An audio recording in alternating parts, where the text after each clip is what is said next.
Shri Thiruvanchoor Radhakrishnan MLA telephone ലൈനിലുണ്ട്. ശ്രീ തിരുവഞ്ചൂർ രാധാകൃഷ്ണൻ, വളരെ പ്രധാനപ്പെട്ട ചില വിവരങ്ങളാണ് ഇപ്പോൾ 24-ന് ലഭിച്ചിരിക്കുന്നത്.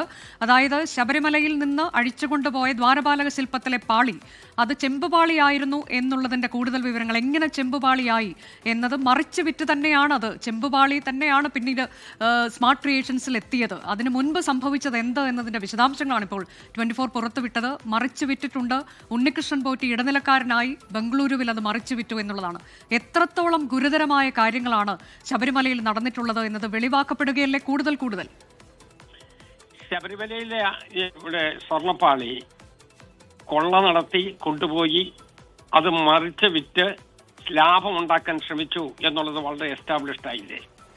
ഇപ്പൊ യഥാർത്ഥത്തിൽ ഇതിനെക്കുറിച്ചുള്ള തർക്കം പിന്നെ എന്തിനാ ഉണ്ടാക്കിയത്? ഞങ്ങൾ നേരത്തെ മുതലേ പറഞ്ഞുകൊണ്ട് ഇത് ഒരേ കാര്യമാണ്.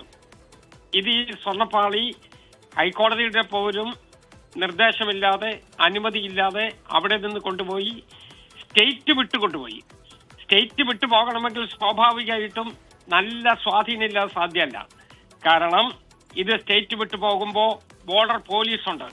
ബോർഡർ പോലീസ് അവരുടെ ക്ലിയറൻസ് എങ്ങനെ കൊടുത്തു എന്നുള്ളത് അറിയണം.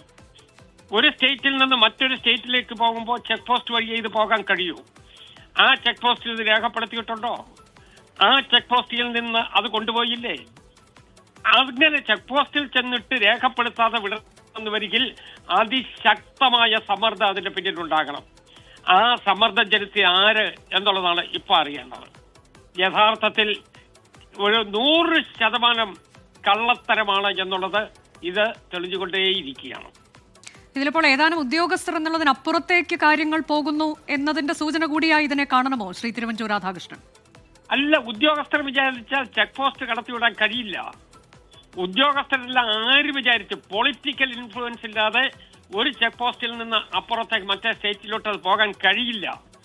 നമ്മള് ഇവിടെ ഇന്റർസ്റ്റേറ്റ് അതിർത്തിയുള്ളതല്ലേ? കേരളത്തിന്റെയും കർണാടകത്തിന്റെയും സ്റ്റേറ്റ് അതിർത്തിയുള്ളതല്ലേ? ആ അതിർത്തിയിൽ അവിടുന്ന് ക്ലിയറൻസ് കിട്ടാതെ അവർക്ക് കൊണ്ടുപോകാൻ പറ്റുമോ? ആ ക്ലിയറൻസ് കിട്ടി എന്ന് പറഞ്ഞാൽ അതിന്റെ അർത്ഥം അതിശക്തമായ സമ്മർദ്ദം ഇതിന്റെ പിന്നിലുണ്ട് എന്ന് തന്നെയാണ്.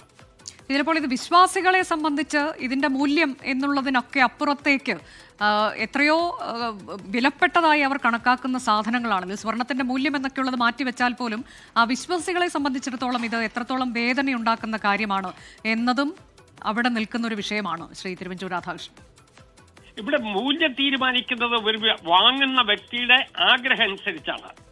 ശബരിമലയിലെ സ്വർണ്ണപ്പാളിയുടെ മൂല്യം അമൂല്യമാണത്. ആ മൂല്യം തീരുമാനിക്കാൻ നമ്മൾ ഒരു ഇത്ര പവൻ ഇത്ര ഗ്രാം എന്നുള്ള നിലയിൽ അതിന്റെ മാർക്കറ്റ് വാല്യൂ അനുസരിച്ച് അതിന്റെ മൂല്യം തീരുമാനിക്കാൻ കഴിയില്ല. ആ മൂല്യം വാങ്ങുന്ന വ്യക്തിയുടെ താല്പര്യം അനുസരിച്ചിരിക്കും.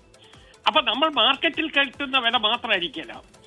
ഇത് സമ്പാദിച്ചിട്ടുള്ള ആളുകളുടെ ആഗ്രഹമാണ് പ്രധാനപ്പെട്ട പ്രശ്നം. ഇത് വീട്ടിൽ വെച്ചാൽ ഐശ്വര്യമുണ്ടാകും എന്ന് കരുതുന്ന ഒരു പറ്റം ജനങ്ങളുണ്ട്. അവരിത് വാശിയോടുകൂടി മേടിച്ചു എന്നിരിക്കുകയും ചെയ്യും. അപ്പോ പറയുന്ന വിലയ്ക്കാണ് കൊണ്ടുപോയിട്ടുള്ളത്. മാർക്കറ്റ് വാല്യൂ എന്ന് പറയുന്നത് ഞാൻ വിശ്വസിക്കുന്നുമില്ല. ലോകത്തെവിടെയായാലും ഏത് സമയത്തും 24 വാർത്തകളും ഓഗ്മെന്റഡ് റിയാലിറ്റി പാക്കേജുകളും എക്സ്പ്ലെയിനറുകളും വിശദമായി കാണാൻ ഞങ്ങളുടെ യൂട്യൂബ് ചാനൽ നിങ്ങൾക്ക് സബ്സ്ക്രൈബ് ചെയ്യാം.